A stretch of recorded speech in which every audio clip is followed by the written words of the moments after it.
bakal mangrupa sawangan ngeunaan kahirupan jeung pangaweuruh katut rupa-rupa strategi kahirupan dina wangun kagiatan anu dilaksanakeun ku masyarakat satempat dina ngarespon sagala rupa masalah dina lingkungan pangabutuhna. Kaulinan Sunda mangrupa rupa-rupa kaulinan tradisional anu umumna ngandung ajen budaya. Salanjutna aya pambahasan tentang jenis jeung contoh kaulinan barudak Sunda saperti congklak, sondah, oray-orayan, jajangkungan, jeung ucing-ucingan. Urang grup 4 meunang kaulinan Sunda congklak jeung jajangkungan.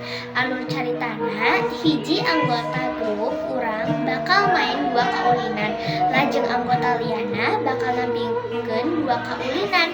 Dumasar kana rarancangna nyaeta nyieun ku cara presentasi. Congklak nyaeta kaulinan tradisional anu dipikawanoh ku rupa-rupa barang di sakuliah Indonesia. Biasana dina kaulinan jenis cangkang dipake salaku siki congklak, sarta lamun henteu sadia kadang oge dipake siki tina tutuhan jeung batu leutik. Cara mainkeun congklak nyaeta 2 jalma silih ganti milih salah sahiji liang leutikna.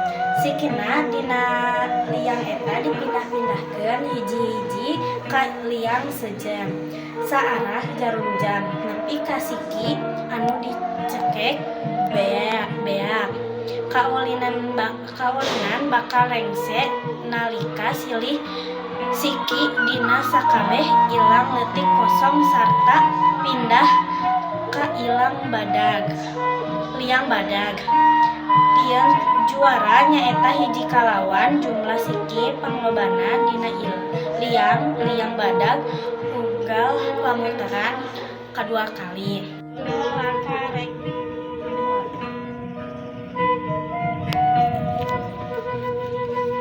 Ulah curangnya.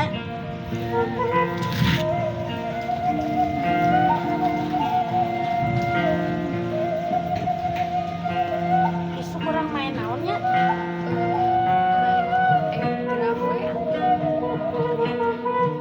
Abian ya?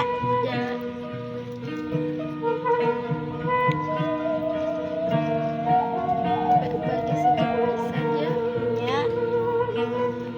Cuaca di Bandung tiis.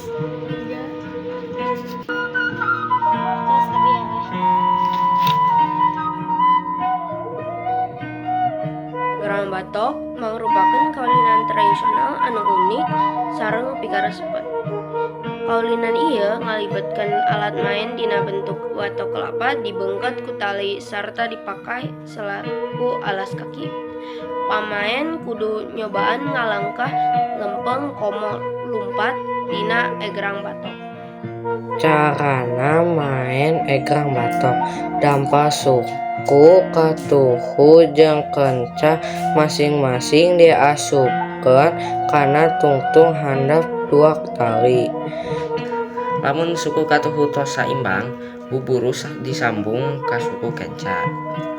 5. Tuluy gerakeun eta egrang meh bisa terus jalan jeung teu raga.